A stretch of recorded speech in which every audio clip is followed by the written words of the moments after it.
Hello friends, and welcome to a new chapter of Black Beauty. I hope you like it and subscribe my channel. Let's go. A fair start. In early May, a man took me to my new home at Squire Gordon's.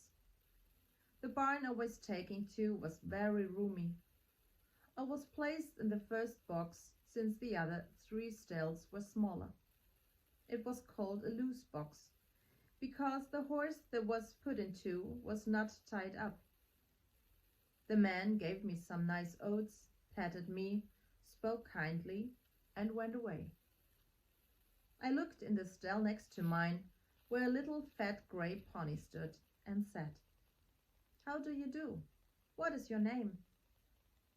He turned around as far as his robe would allow and said, "My name is Merrylegs.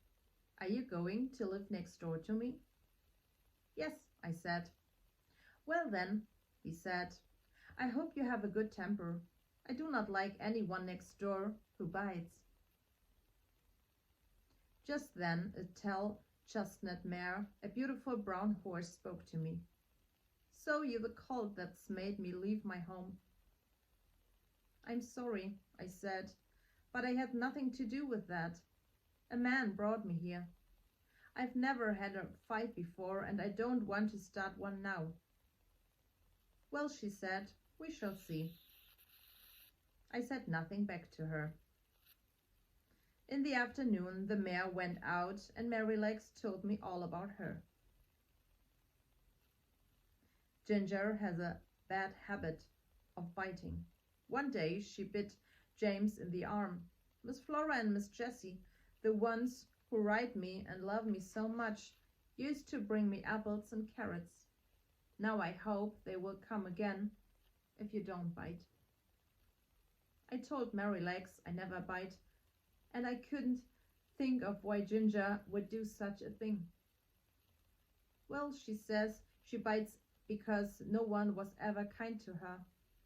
But the man treat her well. She might be fine now." Merrylegs continued, "I am 12 years old, and I can tell you that there is not a better place for a horse than right here. John has been here 14 years and is the best trainer around. And you never see a kinder boy than James. So don't worry, it is all Ginger's fault that she did not stay in that box."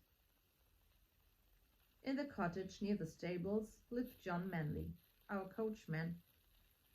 My first morning there, the squire saw me and told John to take me for a run. At first John rode me slowly, then at a trot, and then at a fine gallop.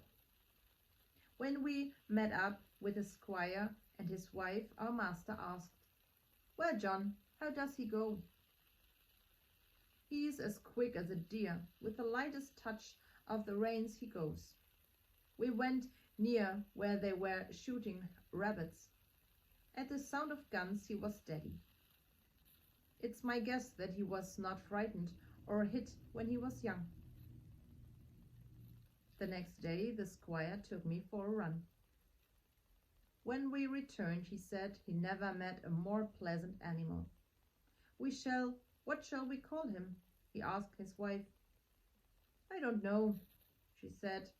"He is really quite a beauty, and he has such a sweet face and fine, intelligent eyes. How do you like the name Black Beauty?" "I think that's a wonderful name," the squire said. John took me back to the stable, telling James of my new name. "If I had my choice," James said, "I would have called him Rob Roy. I have never seen 2 horses so much alike." "That's no wonder," John said. "Didn't you know that Farmer Gray's old Duchess was the mother of both of them?" I had never heard that before.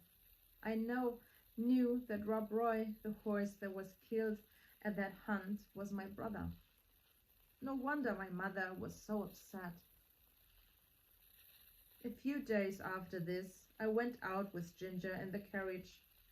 I was happy to learn that she worked hard at her job.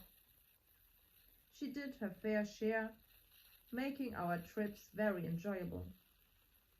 Merrylegs and I soon became great friends. He was such a cheerful, good-tempered pony. Miss Jessie and Miss Flora would ride him in the orchard and play games. Our master had 2 other horses. Justice was used mainly for riding. The other horse was named Sir Oliver, and he was the master's favorite. We chatted occasionally, but I never got to know these horses as well as I did Ginger.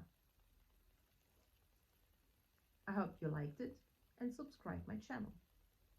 See you next time.